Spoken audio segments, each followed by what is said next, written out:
उनके आत्मिक वरदानों को खोजने और विकसित करने में आपके लोगों की सहायता कीजिए। प्रत्येक प्राकृतिक योग्यता जो परमेश्वर हमें देता है एक धरोहर अमानत है जिसे उपयोग करने में हम जिम्मेदार हैं। हमें अच्छा भंडारी या प्रबंधक होना चाहिए, अन्यथा परमेश्वर उस योग्यता को वापस से ले सकता है।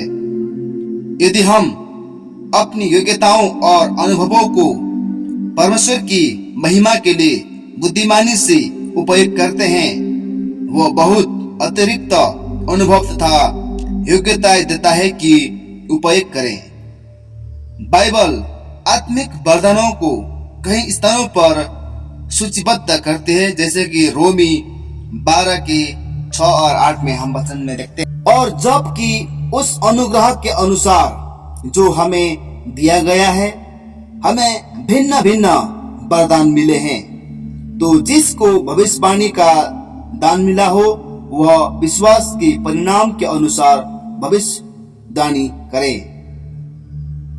यदि सेवा करने का दान मिला हो तो सेवा में लगा रहें। यदि कोई सिखाने वाला हो तो सिखाने में लगा रहें। जो उपदेशक हो वो उपदेशक देने में लगा रहें। दान देने वाला उदारता से दे, जो अगुवाई करे वह उत्साह से करे, जो दया करे वह हर्ष से करे। आमीन। 21 को नाम दिया गया है, कुछ को अनेकों बार स्पष्टता से बहुस्तरीय तरीकों से मात्र नमूने हैं जो परमेश्वर विशेष ईश्वरीय क्षमताएं देता है। सभी योग्यता, कौशल और व्यक्तिगत प्रतिभा परमेश्वर के अनुग्रहकारी भलाई की कारण है। हमारे व्यक्तित्व में उसका प्रबंध और हमारे विरासत व अनुभव में उसकी विश्वास योग्यता। इनमें से कुछ आत्मिक वरदान पूरी तरह परमेश्वर की आश्चर्यजनक सामर्थ्य पर निर्भर है और इसीलिए बहुत अलौकिक आत्मिक वरदान के रूप में उल्लेख किए जाते हैं, जबकि वे उनके उपयोग में परमेश्वर के प्रति हमारी आज्ञाकारिता की मांग करते हैं। वे किसी भी तरीके से परमेश्वर द्वारा अलौकिक रूप से समर्थ बनाए जाने सामर्थ्य और बुद्धि से हटकर संचालित नहीं किए जा सकते हैं। इनमें है भविष्यवाणी, आश्चर्यजनक सामर्थ्य, बहुवचन, चंगाई, बहुवचन, विभिन्न भाषाएं, बहुवचन, भाषाओं का अनुवाद, बहुवचन, आत्माओं में भेद करना। और कोई भी व्यक्ति अपने स्वयं के चुनाव से एक आत्मिक वरदान उत्पन्न नहीं कर सकता। वो अवसर या समय नहीं चुन सकता कि कब ये प्रकट किया जाएगा। वह केवल आत्मा की प्रेरणा और मार्गदर्शन का पालन कर सकता है और परमेश्वर को सारी महिमा देते हुए विनम्रता से परमेश्वर पर निर्भर हो सकता है।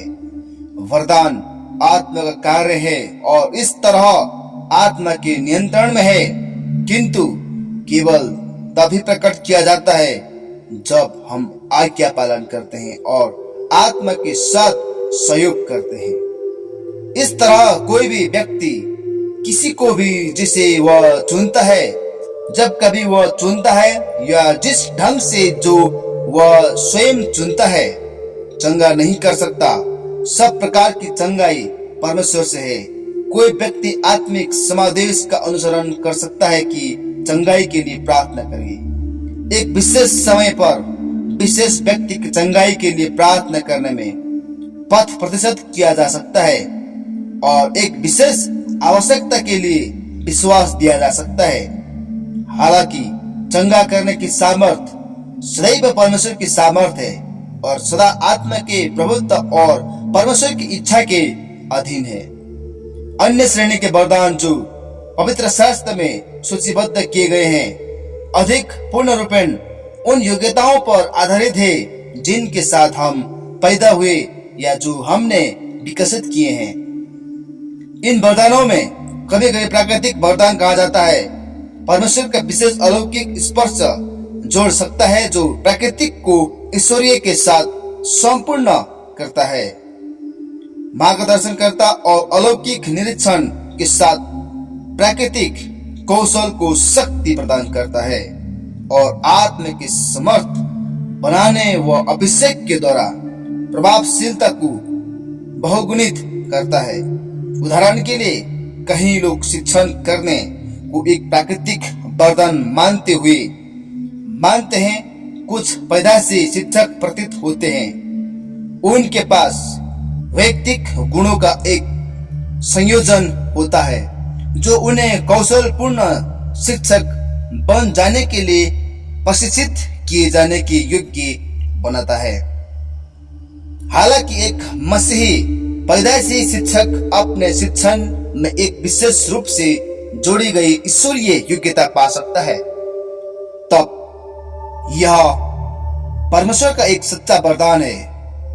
व्यक्ति जिसे इस तरह सिखाने का वरदान दिया गया है पहचान लेता है कि जब उसके ऊपर परमेश्वर का हाथ इस विशेष सामर्थ्य किए जाने और शक्ति प्रदान किए जाने के रूप में है, वह जानता है कि कब परमेश्वर उसके शिक्षण को स्पर्श करता है और कब वह मात्र अपनी स्वयं की प्राकृतिक योग्यता और प्रशिक्षण के द्वारा सिखा रहा है।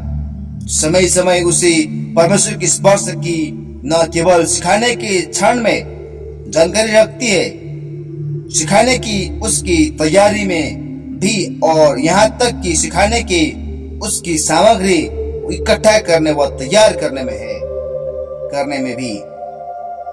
याद रखिए, परमेश्वर के वरदान में ऐसे व्यवहारिक वरदान सम्मिलित हैं जैसे कि सेवा करना, प्रशासन करना, प्रोत्साहन करना, विश्वास देना, सहायता, ज्ञान, दया सिखाना, बोलना और बुद्धि।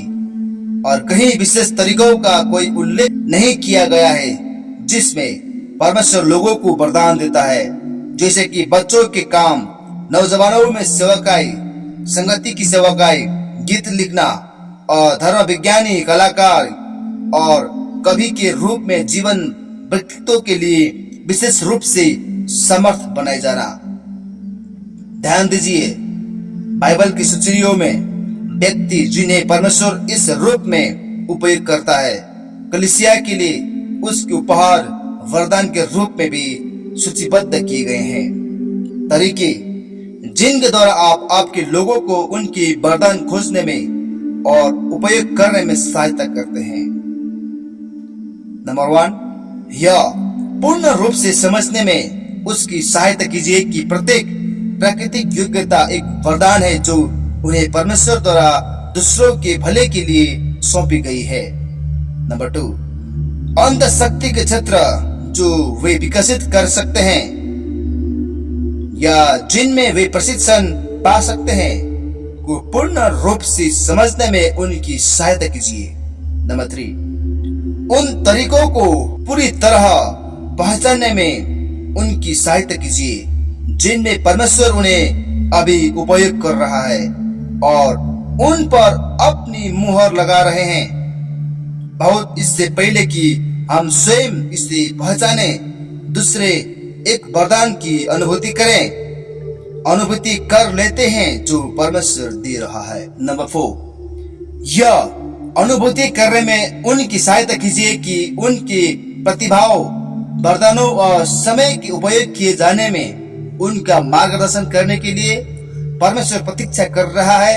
उन्हें सिखाइए कि उनके मार्गदर्शन के लिए प्रार्थना और विश्वास करें। उन्हें सिखाइए कि एक सुनने वाला कान कैसे विकसित करें। नंबर 5, उन्हें यह बोध करने में सहायता कीजिए कि किसी भी रूप में वैध काम या सेवकाई में परमेश्वर उसका अभिषेक, उसका अलौकिक स्पर्श जोड़ सकता है।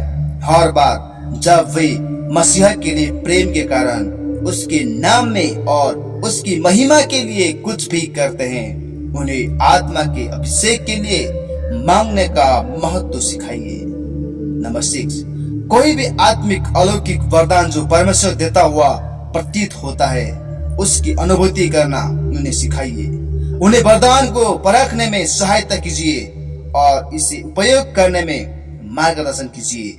लेकिन उन्हें सिखाइए कि इस विशेष वरदानों पर अत्यधिक बल न दे। अधिकांश मामलों में परमेश्वर लोगों को उनके प्राकृतिक वरदान में उसका विशेष स्पर्श जोड़ते हुए उपयोग करता है। नंबर 7, परमेश्वर के विशेष वरदानों और कौशलों, प्रतिभाओं और अनुभवों को जो परमेश्वर उन्हें दिया है, उपयोग करने के तरीकों की खोज करने में उनकी सहायता कीजिए। नंबर 8, उन्हें सावधान कीजिए कि परमेश्वर के वरदानों के उपयोग में नम्र रहे, अन्य मसीहों के वरदानों का सम्मान करे और सब बातों के लिए परमेश्वर को प्रशंसा और महिमा दे। आमीन। इस वचन के द्वारा सभी को आशीषित मिलने पाए। मिलते हैं अगला वचन के साथ में। तब तक के लिए परमेश्वर सभी को सुरक्षित रखें।